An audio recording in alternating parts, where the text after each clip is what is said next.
Good evening. Welcome to Right Talk with Mike Lee. It's a pleasure this evening. My guests are Willie and Ramika Adams. Thank you for having There's us. some people. Thank you. There's some people that I met in my travels in San Marcos. Mhm. And I'd like you to introduce yourselves. I want you to introduce yourselves to my audience and to the world. Okay. My name is Ramika Adams. As Mike said, Willie is my husband. We've been married 27 years, been together 30 years, and have always known and felt like we were entrepreneurs from young. Yeah. Every state we lived in, every place we lived, we've always been type of people that want to get out and show that not only are we able to own our own business, but we can also do it with pride and quality as well. So I'm a realtor, and Willie and I own a food trailer together, formerly King's Barbecue and Soulful, but now will be Soulful Creations. Yes. So you changed your name on a brother. Huh? Yes, Yes. I did. And I just went over to that. What's that park over there in Wonder World Park. I went to Wonder World. Yes, You changed the name since Wonder World. yes. Yes. We're still located We're at Wonder still- World. yeah, we're still there there. at Wonder World? Yes, Mhm. but we will be open for business in the beginning of March. Right now, we're just focusing on catering, but also rebranding and everything as well. Mhm. How long have you really been in the San Marcos area? 11 years now. Mhm. Yeah, we moved here from Springfield, Massachusetts. We've been doing the business for 3.5 years. Yeah, Mhm. You moved here from Springfield, straight from Springfield to San Marcos. straight here, yes. What made you choose San Marcos? At the time, my brother lived in San Marcos, and we, of course, we had our own business, we had a construction business in Massachusetts, and just like everyone else, in 07, 08, the turn of the economy, the recession, we ended up losing our business, and we ended up having to sell our home. So my brother, who lived here at the time, swore by San Marcos. Mhm. Willie and I prayed about it, and he felt strongly that God called us to be here.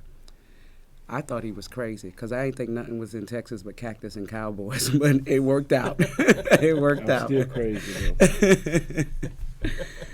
But yeah, my brother was here at the time from Louisiana. He and his wife were estranged. And once we got here, maybe 2 months later, they made up and he went back to Louisiana, and here we are still. We're still here. So if nothing else, he was used to get us here. Put the old okey doke on you guys. Huh? Did he? Didn't he? Dude, Oh my this goodness. is the best place ever. I was like, yeah, you left. Maybe it's a nice place to be from. Huh? There you go. To visit every To once in a visit. while too.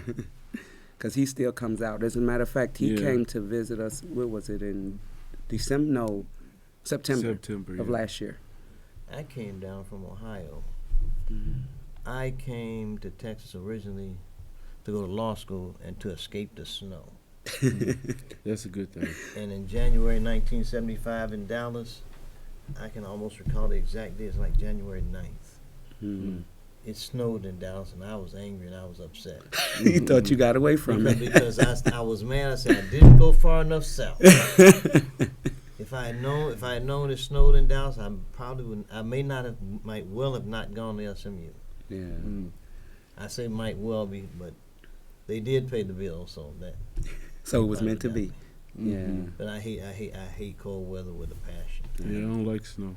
The older I get, I definitely do not appreciate it. I love looking at the photographs and the scenery of the first snow, but I do not want to be in it anymore. Mhm. Shoveling or de-icing or anything like that. No. Mhm.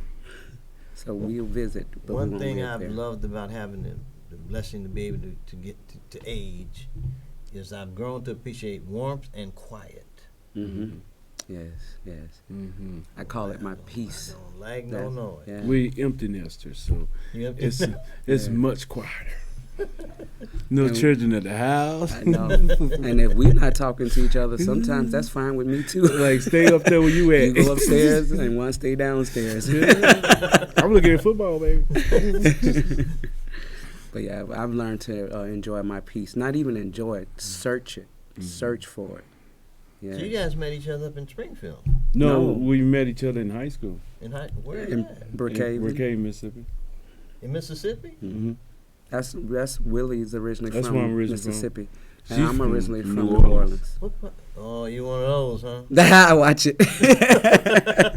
That's why we got the soul food aspect, because we was doing the barbecuing, but people was ordering more of our soul food. So Oh yeah. yeah, so collard greens, neck bones, and stuff like that, and turkey necks. But people go crazy over that kind of stuff. Cornbread and that kind of thing. Oh yeah, macaroni, Macaroni, cheese. greens and Shut up. cornbread. Y'all got to shut up now, especially since you didn't bring me nothing here to eat. Maybe I have to have We you back. started to bring some salmon too. I'll have you back again next time. We're gonna bring some food. Yeah, we'll hook you up. Make sure of it too. Yeah, because now we're Soulful Creation, so we create a lot of different things like vegan options for people. Instead of just regular vegan food, we do the collard greens vegan. We do the red beans and rice vegan. We doing some new things for people. Instead of just regular soul food, we do the vegan soul food too. Cause you guys used to have a truck. Is that what it was? We have You a food still truck. have Yeah, that? we still have have a it. truck. Mm-hmm. I'm still gonna do barbecue, but focus is be more on the soul food aspect because most people be ordering our soul food anyway. So why not put that on the front burner? How's business in San Marcos? Business in San Marcos is an up and down thing. That's why this month and next month we not gonna be open because it's kind of slow at this time of year. But we doing more catering jobs, more bringing the food truck to different places at different events this time of year. When you say, Mm-hmm. It's to be honest with you, it is hard. It's hard being in business for yourself. It is hard because you got to promote, you got to cook, you got to market. You have to do every aspect of it as a small business owner. The wonderful thing is that San Marcos has been so embracive of us and so accepting of us that I guess the best way to say it, they've allowed us to make our mistakes publicly without judging us. But the good thing is though our food is good. That's why a lot of them, we got great food. Yeah, that's what. On that line, Mhm. I had a brother who was a lawyer in Miami. Mm-hmm. John became a lawyer in 1969, 1970, about when I was getting out of high school. And he once had an opportunity. He called me because where I went to undergraduate school I went to Denison University, which is like 35 miles east of Columbus, and the first Wendy's restaurant was opened in Columbus. Mm-hmm. And it was right around the corner from the bus station where when we pick my college classmates up from the bus station, Mm-hmm. we'd go right past Wendy's. So the very first Wendy's, within the first week it was open, I got to go there and have a hamburger, right? Mm-hmm. My brother from Miami calls me and says, Michael, I have a chance to get me and some guys that have a chance to get in on the Wendy's franchise. He told me how much it was. Wasn't much, about $5,000. It just started. Yeah, back then. And I said, he said, you think it's a good idea? I said, John, it's a good idea. He said, why, Mike? He said, you know anything about that marketing strategy and marketing plan? I said, John, you have a good hamburger. That's true. Mm-hmm. He didn't do it. He later lived long enough to regret not listening. Mm-hmm. And so when you say we have good food, that's your calling card. Yes. That's It a calling card. We do gumbo. We do all kinds of. And then different there's not a things. soul food entity in San Marcos, so it's like you corner the market basically. There's a girl that does catering in Kyle Butte area, but San Marcos itself has no authentic soul food restaurant. That's it right there, authentic. Yes. Because we seen some soul food some places, but that wasn't soul food. Authentic. They said soul food, but it wasn't really the real deal. Yeah. If you got baked beans that's watery, that's not baked beans.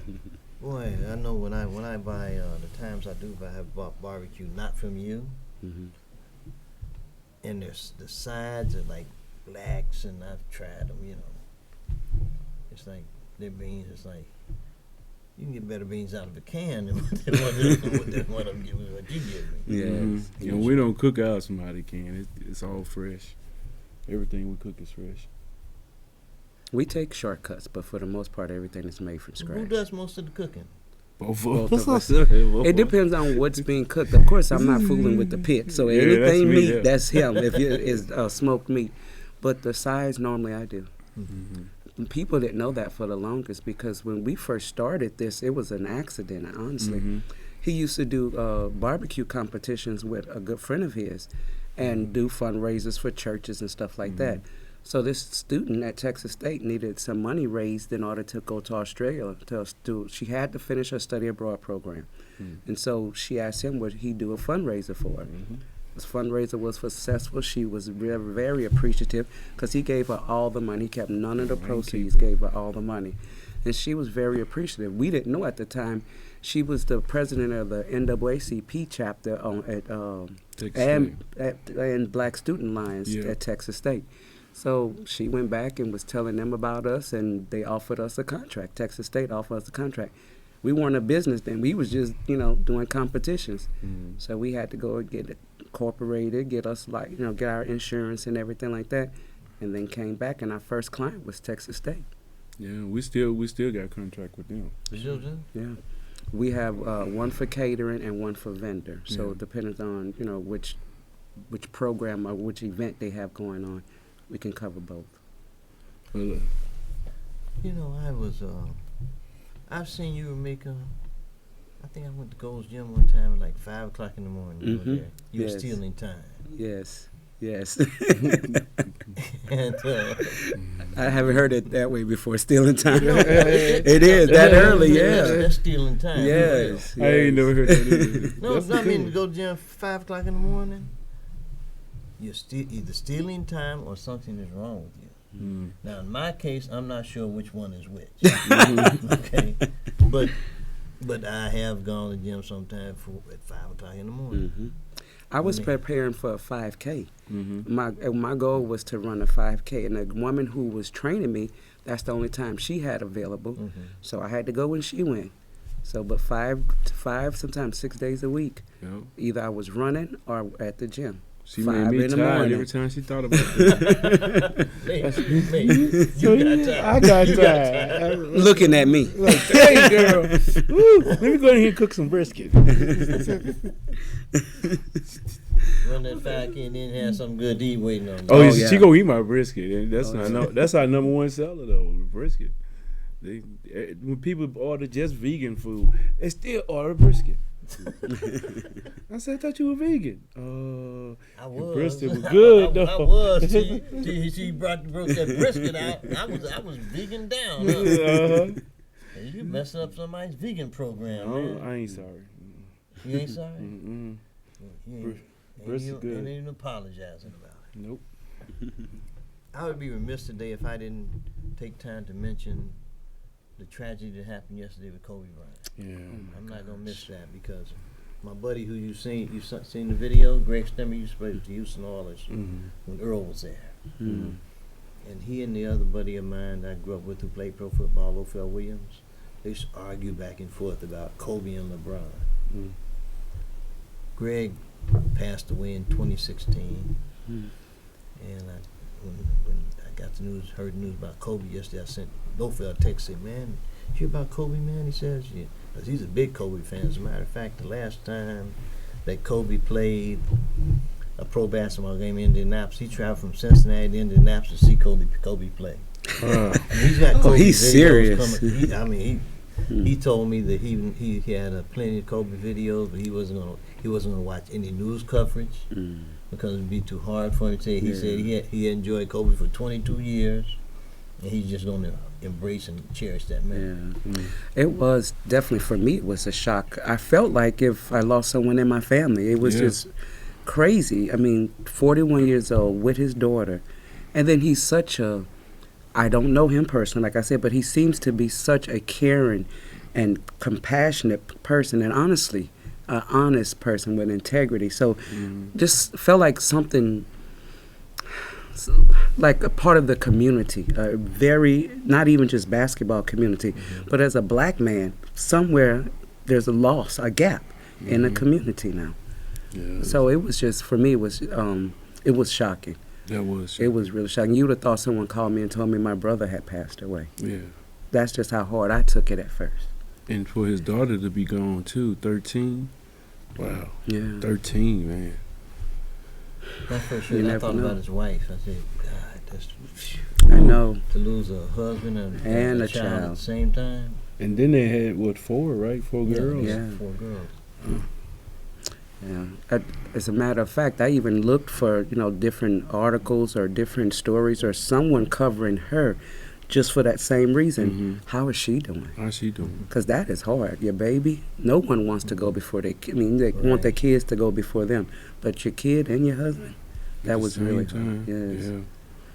I always admired Kobe because he came back from that rape charge situation. Mm-hmm. Most times in America, when a black man makes a mistake, he ain't no coming back. Mm-hmm. He came all the way back from it. I forgot about that. Mm-hmm. I really forgot. That's yeah. my point. You forgot about it, Yeah. and many others forgot about it. Yeah. But that doesn't happen for the majority of black people. Exactly. They never None. forget it. That'd be stuck They on never you. let you forget it. Exactly. Yeah. Never. Mhm. But yeah, I completely forgot about Mhm. that. He came back from that, and I always thought that when Tiger had his problems, I thought it sure would make sense if Tiger just picked up the phone and talked to Kobe, because I say, man, how'd you deal with it? Yes. Because Kobe would go to court in the morning in Colorado, and go back the other day and drop 40 that night. Yeah.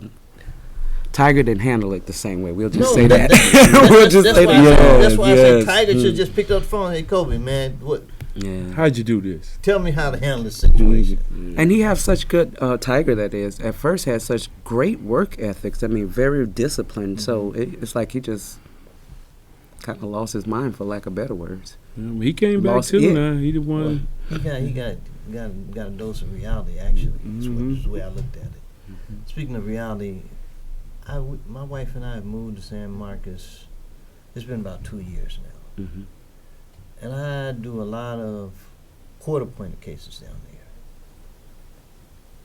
there. And the judicial system down there, some may think I shouldn't say this, but really, it stinks. It really does. Mhm. It stinks. The jail's overcrowded. Mm-hmm. The DA's office is totally insensitive. Mm-hmm. And the San Marcos Police Department, according to information I received, engaged in actual overt racial discrimination, just outright. Mm-hmm. There's certain offenses you can be cited and released on. Mm-hmm.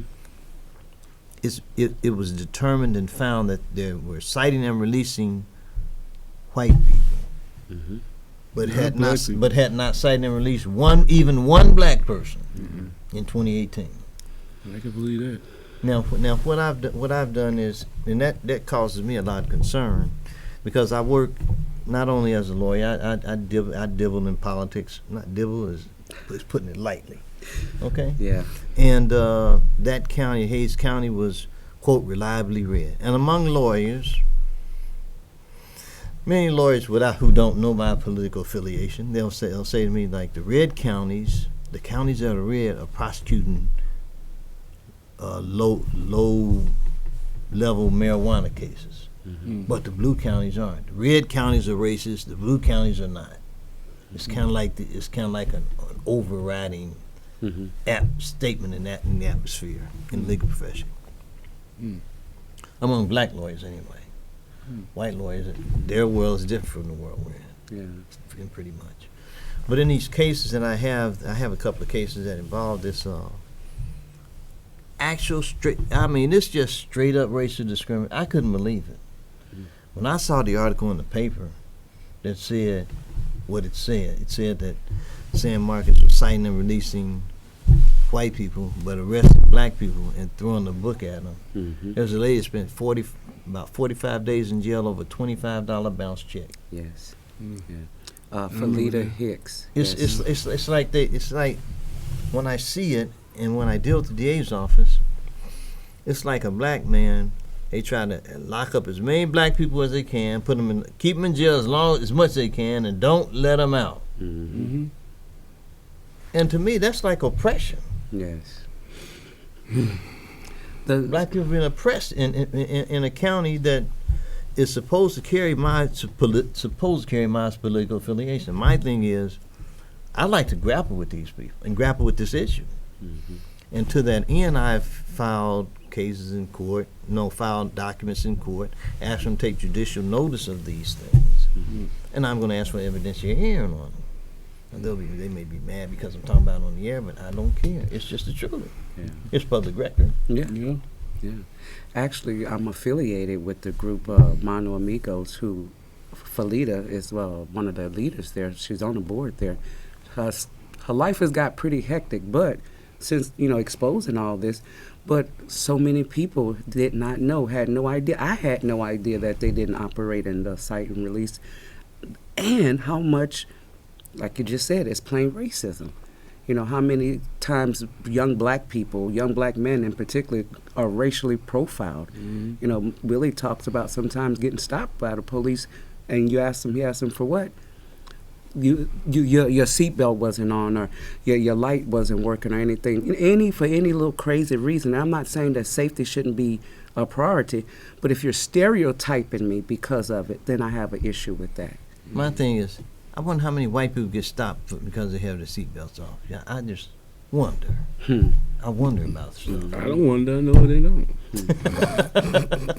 I'm straight up. But yeah, we are definitely supporters of Mano Amigo and the just bringing the word out, justice about. Any way we can. I'm not a lawyer by any way, but I have a big mouth, and I have some influence. No, not you. Just a little bit. See from New Orleans, man. I don't want to have the next generation continue to go through all this, and all this racial stuff is coming up. It's always been there. It's just been kind of hidden, and it's coming up and it's coming out, and I'm grateful for that because it's being identified. People can no longer get away with it. You're getting, your hands are getting put on, if you will, on the situation or the exposure of it or whatever. So I'm grateful. As much as it's hard to hear, I'm grateful that everyone is finding out and people are being made aware. I couldn't believe when I read that in the newspaper. I couldn't believe it. I thought to myself, for real? Yeah. And I have a baby brother who has a PhD in adult education and philosophy, who's a certified diversity. What do you call himself? A certified diversity expert. I call it certified diversity in foolishness. Because he believes you can identify your way into a sex change and all kind of stupid stuff. It doesn't make sense. He's real diverse then. No, he's real. The real fool. And they have degrees. They have degrees. He said that I didn't. I don't mince my word. I don't mince my word. I just don't know your brother. No, I don't know either. So. He might watch. If sure, I don't care. Yeah. He knows where I am. He says Trump is dumb. Trump is this. Trump is that. And you think these good liberal white folks are any different? Really? They're the ones who tell you can't do for yourself. They're the ones who tell you you can't make it without my help. They're the ones who want you to be an eternal victim. And you buying that stuff. They're the ones who told you go against God. You on that tip? I can't ride in that wagon. I can't do it. Well, I'm not a Republican. I'm not. I don't even look at myself as a Democrat either. I've come up that way because back then that's all you were taught. Right. Coming from the projects in Mississippi, and first time voting, 18 years old, during Bill Clinton era. So that's the only thing that I knew, or the only path I knew. But as I gotten older and I'm listening to people, one, I want to know how does what they're doing affect me personally, and those of me, those of my color. I want to know what they're saying, what their intentions are, how it would affect me and then my community, my black community. So it could be independent. You could be Democrat, you could be Republican. I want the best person that has the right heart and the best goals in office. See, my thing is, I just name my show is Right Talk for a reason. I just want to see what's right for an outcome. What's right? Yes. There's a right and there's a wrong. Yes. Yeah. And, you know, I think that the goal should be to try to do what's right and get it right, whatever it takes. That's why I do the crazy things I do and the motions I file in the court that some lawyers think are crazy. That's why I file a motion, say, motion to dismiss race-based prosecution.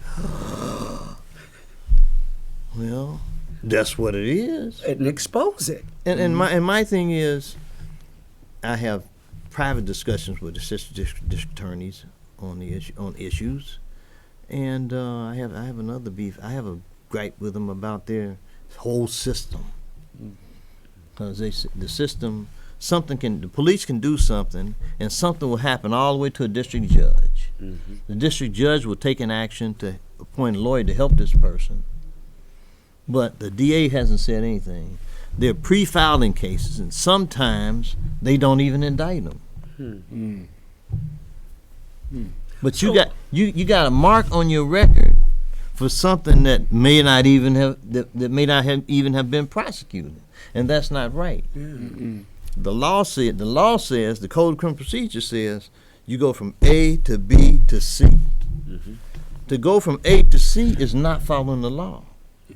And my thing is just follow the law. Because following the law is the right thing to do. You might not like the outcome, but it's the law. Everything has its repercussions. Everything. And if you're putting something out there that's not right, then you get the backlash of it. So now I've started asking for information that the law requires. I did not know until the last couple of days that when all these traffic stops, there's information they're supposed to track and maintain relative to those stops, asking why, what happened, and things like that. So if nothing else for statistics, I knew that, but I didn't know that the study of it. I'm asking for the information. Gotcha. And they're probably gonna say, Mike, you're being a pain in the behind. Well, I'm sorry, this is the law. I didn't make it. I'm just trying to. I have a duty, and you have a duty, and it's the law. You're supposed to respect it just like I am. Well, we're not against each other all the time. Sometimes, but those times when we're not, hey, I go with the law.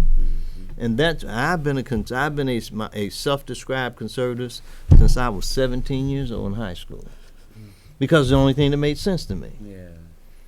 And my thing is, I'm comfortable with going with the law, because in the way I see it, in many cases, there's nothing wrong with the law. It's something wrong with the people administering the law. Well, thankfully, the laws can be changed and have been changed to include righteousness, if you will, right standing, if you will, for all of us, not just one genre, one selection of people. So I understand what you're saying, but for me, I like to challenge the law in the sense of, okay, if this is what it's saying, that is legal. It can be legal for you to sell me. It can say that. My husband can be legally sell me if he wants somewhere, say in Texas or Mississippi where we got married, whatever the case may be. But that don't mean it's right. Right. So I can challenge that so that it benefits all of us. But I don't have that though. Well, nobody buy me. There ain't enough money. Can't get no paper on that, man. Just the marriage paper. So I'm one that likes to challenge. Once I find out about something, once I educate myself on it, once I know and I grapple with it, then I like to challenge it. I don't have a problem with that at all. I just believe that all people should be treated fairly. Definitely. Fairly. Definitely. I That wholeheartedly doesn't agree. necessarily mean equally, but fairly. We don't get that sometimes. You know. Yeah.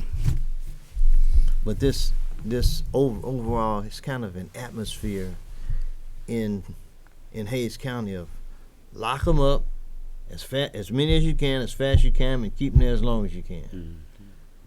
Especially if you happen to be black. Yeah. And reports that's are clear. that's just not right. Yeah, and the reports are clear. Just like you said, and you like the paper in black and white, you see it. The reports are clear. There's no denying it. It's a fact. I just think it's shameful that after the Civil War in 1861, an effort was made to address these problems. 1861. And we're still talking about them in 2020. Yeah, that's a long time. That's almost 150 years later, 149. Yes. And the sad part is, for you, for instance, because you're a little bit older than me, a lot of things that people fought for, even in your time frame, let alone mine, not to say that you're gone, it's the same rhetoric. We're saying the same things over and over again. Mm-hmm. And at what point in time does that change? Why do we have to still continue to fight for our rights? And foolishness, cite and release, for instance. Yeah. Why do I have to continue to fight to be treated equally? Why do I have to continue to fight?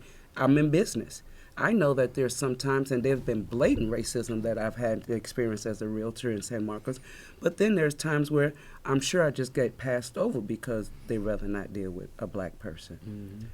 So at what point in time does the conversation change?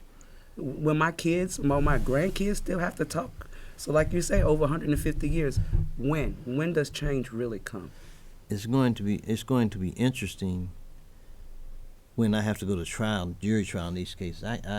There's part of me that can't wait, for real. Push the envelope, yeah. Because I just want to it takes some nerve to do some of these things. Mm-hmm. But you got it though. But if not you, who? I signed. You gotta have somebody. No, I signed. My thing is, I signed on for Lord. I signed on for this. You signed me on for this, so I'm gonna do this. That's right. That's right. It's not my fault. Yeah. It's his fault. If you don't like it, he know it. Take it up with him. Take it up with him. I'm just carrying his water as much as I can. So There do you like go. Jonah, you put you in the fish and spit you out where you need to be. And when. However long it takes for you to get to that point. But yeah, if you're not, because it's maybe 3% of African Americans anyway in San Marcos. It's not a lot of us. Maybe 5 at the most, because the last statistics I received was 3%. So we'll say 5 since school has started up again. But we have to be a voice for ourselves. Now, you mean to tell me of the small percentage of blacks that's in that community, the arrest rate was higher, and you got the smallest population there? That's why we got a lot of smaller population, because we're in the prison. We're in that jailhouse. They can lock us up. But that has to stop. That has to end. Yeah. That's my point. So I'm grateful that you're trying these cases. Me too. I'm grateful you'll be pushing the envelope and you'll be standing up against racial stereotype and racial profiling. But I'm glad you're there to just push the envelope. Yeah, me too. Let's start having some It's real time. conversations. Right. I'm glad you're out front. That way, when you turn to run, I'll be in front. I'm glad you're out front. I'm behind you, so when you turn to run, I'll be in front. I'm gonna be ready. I'm not. I wouldn't even. I don't. My thing is, I try to do what's right. Mm-hmm. It's really just that simple. And within the bounds of the law. I remember talking to my mother once a month. My mother says, "Michael, you're a lawyer." I said, "Yes, ma'am." She said, "You're a liar too, aren't you?" I said, "No, ma'am." And he said, "You're lying to me." I said, "No, I'm not, Mama." I said, "Mama, I can do too much with the truth to have to tell. I don't have to bother to lie. I can work the truth. I like that. Work the I truth. like that. I can work the truth." Yeah. Truth sets you free. And that's A lawyer that does that. How about that? no, and that's they gotta find one. and that's the way the law is supposed to work. You That's work the awesome. truth. Yes. I was when I first learned lawyers were telling people to lie in court. I was like shocked. I had 2 great shocks in my life. When I found out there was no such thing as an adversarial system, I was in Dallas and I went over to the courthouse. I was still in law school then. I was working in a law firm and I went over to file some papers at the courthouse on a Friday afternoon, late. And the DA was in the judge's chambers talking about, we got him now, do this. I'm thinking like, what the hell? What happened to the adversarial system? Where'd that go? It went out the window. And then when I found out lawyers were actually Plea really telling people to lie, for real. Mm. And I found that out. I was working on a case in St. Thomas. Yeah. And the lady was a witness in a slip and fall case at Pueblo Supermarket. And I used to go through her lines. Mr. Lee, for a year and a half, she was on a jury. She was on a witnessing case I had. For a year and a half, every time I go through her line, Mr. Lee, I got something I want to tell you. And I said, no. It's about so-and-so. I said, no, don't talk to me about that. And when I finally got tired of her bothering me, and I said, well, go ahead and tell me. And she said that the lawyer that was representing the store told them to lie. I said, for real? Not like that guy. He was a good guy. You see him at the gym and everything. But I would never do that. Because in the pressure of a trial, you don't know what a person might say. You really don't. Yeah. I had a murder case once, and this guy was testifying. He said, my theory was self-defense. He said the guy looked like he, as he said, reached behind the seat and grabbed something. And the DA said all the times we talked to the guy, he never said that. But he said it at trial. And I'd hate to be a lawyer at trial and the person gets nervous and says, the attorney told me to say, oh Lord. And they will too. See, I can't afford that. Yeah. See, someone who's not like me, they may be able to afford that. But if I had gotten caught in something like that, they'd take my ticket like that. Yeah. I know that. Oh, definitely. I understand the situation. Yeah, you worked hard for that ticket. But it's okay. I'll deal with it. Yeah. I'll deal with it. But within context and confines of what I have to do, I try to do what's right. Yeah. I'll either be. It goes back to that peace of mind again. At the end of the day, that's what matters the most. I end up being a popular person in San Marcos or the most despised person in San Marcos. Well, But there may be two sides of the same coin. It can be. But it'll be whatever it'll be. I say, you say now it is what it is. you gonna get what you get with me. I got you. But I'm not on that lying. I just couldn't believe it. Yeah, I couldn't do that with nobody around me. That ain't something we can do. You know, it's kind of fascinating to me that you as an attorney, I mean, that's all I've known growing up. You know, I didn't have it easy growing up. I was homeless as a kid in New Orleans, and then we moved from New Orleans when I was about 12 years old to Mississippi and lived in the projects. We lived with my aunt for a while because we didn't have any money or anything of our own, lived with my aunt for a while, and then we lived in the projects. So I said all that just to say there's been a little hardship at the beginning of my life where I only saw stuff like that. That's all I know, you know, that type of, thank God I've never gotten in trouble because it was his covering. When you're hungry and you're on the streets and you got to go into a store to steal food, to eat, you and your siblings to eat, it is what it is, you know, but I've been exposed to that heartache and it just baffles me because that's all I know is crooked cops, crooked lawyers and stuff like that coming up. Dealing with even some in my own family. I got a lot of family in New Orleans PD. Yeah, cricket. So, I mean, that's all I've known. That's all I've experienced. Like, you hear the stories as they're talking. Yeah. So it baffles me to hear an attorney say that he identifies and he stands firmly on the truth when I've experienced and saw and heard of others or otherwise when I was younger. So it's comforting, but it's also, to me, it's different. The truth should be your greatest weapon. Yeah. Of course. Period. Of course. Most of us. And when it's not, something is really wrong. Yeah. Because most of us think like your mama. Lawyer, you're a liar. Exactly. Exactly. But it's refreshing to hear it, though. Yes, it is. So you go out there and give them hell. Go on. Definitely. Yeah, we got you back. we bring the food. You know. You bring the food. We'll bring the food. Well, I just believe that, doing right, you don't have to look over your shoulder, look behind your back. What happens, happens. Yeah, that's true. Because when you lie about it, it's going to come back to you. It's going to come back hard. They say you reap what you sow. That's why I like telling the truth. Some people don't like it because Well, for me, I can't remember half the stuff. Don't let me have a couple of glasses of wine. I can't definitely remember something. I as well keep it straight. As the kids say, keep it 100. that's why I don't drink that much, because I don't know where I'd be. I'd probably be knocked out somewhere. He's my designated driver most of the times. But I have been riding around San Marcos. I don't know the right and wrong areas to drive in. But I need to get me a dreadlock wig, put that on, put that on this, and then ride around. They'll probably pull me over. Yeah. And see what I'm just curious. Yeah. See what happened. We have a 23-year-old son. Oh, yeah. And he gets followed by the police as A well. lot. I mean, there's a lot of stories of him getting pulled over and stuff too. So. Now I did. One day I was coming from Lockhart.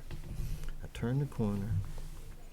Police saw me, and as I passed, he pulled out real fast. I know the deal. Mm-hmm. And then he followed me all the way to a couple of lights, and then he probably ran my plates while I was driving. Decided, And I don't want to mess with didn't this one. didn't come up with anything, and probably said, "Oh, he all right." Yeah. Or he could have found something of his own to put in your car to incriminate you. I've heard stories of that as well. Mm-hmm. I've got one of those right now. Mm-hmm. I got some. I wonder. Sometime I look up and say, "For real? This one? Lord, this one? You mean this one? For real? You're not playing." Okay.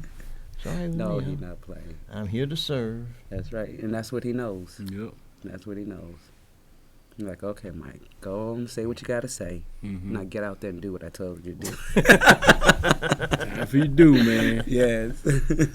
That's what 2020 is. It's time to do this year. It's time to do. Yeah, 2020 is gonna be. It's got off to. This COVID thing is one heck of a start, but Mm-hmm. it's. So In the end, it's all good. It's eye-opening because tomorrow's not promised. It's not promised. Today is not promised. It's like I used to see on wrestling about in the early '80s. It's a reality check. Yes. Mm-hmm. Yes. And it's a hell of a check. For real. I called my kids yesterday after I found out. Look, I don't care what happens between us. I just want you to know I always will love you. I mean, it was just that type of reality check. Yeah. Here today, gone tomorrow. Here today, gone today. Not even tomorrow. Yeah. So it's definitely a reality check. Yeah, because they was going that was the same day. Yeah. Yeah, like you said, my heart goes out to his wife as well. And his family. Yeah. Yeah. And not just him, the others that was on that plane Yes. as well. Because there was Yeah. other people there too that died. 9 more other people. What was Yeah, it? 8 more other people. Mhm. That's a lot Another of people. 13-year-old. Yeah. There was another Another 13. child. Another girl on the team. Yeah. Mhm. And that's sad. I mean, but it makes you really think about what you're doing, where you're going, what you're thinking. For me, even self-love, self-care, just making sure that I do what's best for me, protect my peace, protect my body, because my health is my wealth. So just doing different things. So it's definitely an eye-opener. I hope the sting of it, no one forgets quickly. Yeah. Now, it won't be just, tomorrow be a different title or topic of conversation or whatever, but everyone let it really resonate and really take it in, because it should be a reality call for a lot of us. And I think it should say some things about the mother and the other people that died too. Give some. We know Kobe Bryant. We know everybody know Kobe Bryant, but the other people too. They matter. Their Their lives matter too. Yeah. That's just how I feel about it. Oh, yeah. I had a meeting this morning with one of the powerful politicians in Hayes County, and based on the meeting and discussion that we had, I'm optimistic about things improving. I know at least what he says to me. I know he's a politician, all that good stuff, but at least his mind and heart seems to be in the right place. Mm. And I was genuinely surprised because this report that I'm referring to kind of came about because of, according to him, questions that he raised concerning the expenditures by the sheriff's department. Okay. And he said he was wondering why there were so many people that were locked up and it's costing the county so much, and wasn't there some kind of way to get a grip on figuring out how to slow this stuff down? Mm-hmm. Which surprised me, which surprised the hell out of me, for real. Hmm. And because I think my wife tried to speak with him about the same issue in another venue at another time, and he kind of blew her off. But I don't play that, you know. Mm-hmm. And I did mention that to him, you know, because That's your wife. I just want things to be right. Where I'm living, with the skills and knowledge that I've acquired, that I've been allowed to acquire, I believe I should use them to try to make things better. Of course. Period. Yes. Yes. Period. And if not, then I'm going to the Bible. If not, why would he give you those talents? Just to bury it? Mm-hmm. No, he wants you to reproduce. He wants you to use the gifts and the talents to help the kingdom, definitely. And we're this era of time where you are here, it happens to be the portion of the kingdom that he put in your care. Mm-hmm. So it's up to you to be faithful with the gifts that he's given you. Because if not, what they say, use it or lose it. Mm-hmm.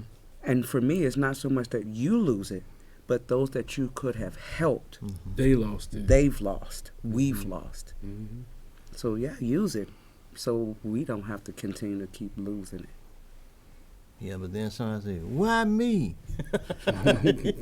Like I said earlier, why not? Yeah. If you not you, then who? Yeah. Why not? No, my brother John, my late brother John, who he was a lawyer also in Miami, he was actually the first black student to graduate from the law school in the University of Miami in Florida. Wow.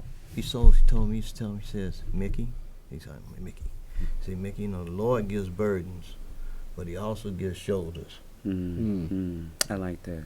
Also Yeah. give shoulders. I like that Okay, one. all right. Yeah. I'm gonna keep that wisdom. Yeah. But also- that's a John Lee special. And you really. don't have to do it by yourself. Mm. You know, there is a community. Your part is your part, don't get me wrong. But you don't have to do it by yourself because people are tired. People are speaking up. People are making others aware and exposing all the wickedness, evil, whatever, however you want to call it. So you just got to do your part. Mm-hmm. That's it. You just got to do your part. I'm going to do mine or die trying. There you go. When I was in college, they said, I just got a lot of smack. I want to get assassinated. I said, you only get assassinated because You're tell the important, truth. yes. You trying to do something right, you probably get shot. Radical then. I mean, Mm. it's just how Now, I look you at said it. you feel like you have a career or somewhat of a career in politics or heading that way. I like to try to help do things and try to help get things going the right way. Mm-hmm. Little things. I don't mind working. I like working behind the scenes. Because I was going to ask you, do you feel like there will be maybe any political role or any type of seat or whatever that you could run for in Hayes County? People always ask me, you ought to run something. I don't want to do a run home. I want to go run to the gym or something. Come on, some Run type to of the seat, bank. chair or something.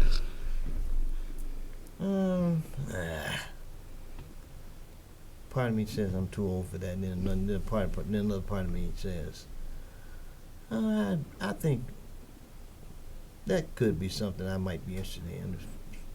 Too many people keep asking me because my sister used to be mayor of the village right next to where I grew up, and I was home one time and she became mayor, and after she became mayor, she always blamed me. You and Kevin the one got me in this. I said, well, I was home one time. I said, sister, look, when people keep asking you to run, that's when you should run. Because you're gonna win. And more than one person has asked has mentioned that to me. I thought, I'm not a politician. I don't like that. Good. Please Because- don't no, be be- one. No, because I've worked in politics since 1982, off and on. I worked in my first campaign experience I worked with the guy who was the Jimmy Carter's presidential campaign director here in Texas, Bill Oliver. I worked on the Democratic side. And he told me that I'd be a good guy to work behind the scene, but not a politician because I was too principled. That would be me. He says, I'll be very you literal. don't want to compromise it. I don't. If I'm right, why should I compromise if I'm right? There's such a thing as right. Yeah. If I'm wrong, if I'm just lukewarm, but if I'm absolutely right, I'm not giving in. Yeah, I ain't banging down. I'm right. And that's, I guess, to be a good politician, when you're right, even when you're right, you have to say, okay, it's okay. Let's do this over here. I gotta. But see, I like what you said. I gotta live with me. When you said you weren't a politician, or that you are not one, I prefer you not to be. Just be who you are. Use, like you said, use the gifts and the talents that God gave you, the hard work that you put in to finish your degree and everything. Let that person be known, be established, be elected. Not a politician. We got enough politicians in the world already. Let that person, let Mike, be. I'm just a guy. Yeah, you just might. I'm just a guy who try to help people and try to do what's right. There you go. That's the best thing. And that's the type of people we need in office. Yep. Now the same person told me God gives birds, he also gives shows. Also told me, he said, you might as well do the best you can because you're not getting out of this alive. No. I agree. You're not getting out of life alive. There you go. That's You may funny. as well do all the good you can do while you're here. Yeah. That's right. That's how I look at it. Oh, yeah. I think about how many people don't live to their fullest potential. Sometimes I overwork myself because I'm afraid that I will die without getting everything out that's in me out. And so it saddens me a lot of times when I think about people who are very talented or get very scared and become very apprehensive to aspire to do anything. That saddens me. One thing that I want to do before I die here, I want to make sure that I've gotten everything I was supposed to do. I want to make sure I've done it because I want to die in peace. I don't want to have any regrets. Now, But how do you know what all that stuff is? and that's the wonderful thing You because don't know, sometimes really. you don't. Sometimes you don't know what you're really great at or talented in or anything like that. But sometimes we know. We have my mama used to call it the knowing. You have a sense of knowing who you are, what your gift is. It could be the gift of gab. How do you use it to edify or help others? So to a certain degree, but I just don't want to live with regrets. If I die at an old age, I don't want to be on my bed saying, man, when I was 47, I wish I'd have made that left turn that I felt like I was supposed to make then, and everything could have been different. I don't want to like do that. when I was in my teens. When I was in my teens, I used to think, I don't want to, the decisions I make, I don't want to be 45 years old regretting. Yes, yes. But I thought like that when I was 17, no, actually when I was 8 in third grade. I had already figured out I wanted to be an astronaut because I wanted to be the first person on the moon, not the first black person. I wanted to be the first one up there. But then when I looked at things, I studied science real hard, and I looked at things, I said, the astronauts are 32, 31, and 32. By the time I'm 31 and 32, by that year, but when that year comes around, they would have been to the moon and back. I was right, too. Okay? And then I wanted to be an attorney because I saw Perry Mason on TV. It didn't occur to me like he's a white guy. Hey, he's just doing something. That looks like that's fun. Looks like I can do that. I want to do that. So you wanted to be an attorney one time. Yeah. At first, when I was in my teens, I wanted to be an attorney. I want to thank you guys for being on the show. We cut off in just a couple of seconds. Oh, okay. But Well, I'm thank you for talking to having the us. end. What's that? I say thank you for having us here. Thank you. We gotta come I back was in. so We nervous. We gotta finish and get old boy over here to talk to us. Oh, I know, right? Look, I did talk. What I know, he'll love to talk about his food. So next time we come, we'll put out a smorgasbord of our food Ooh, brisket, and let baby. him see. I got to have some brisket.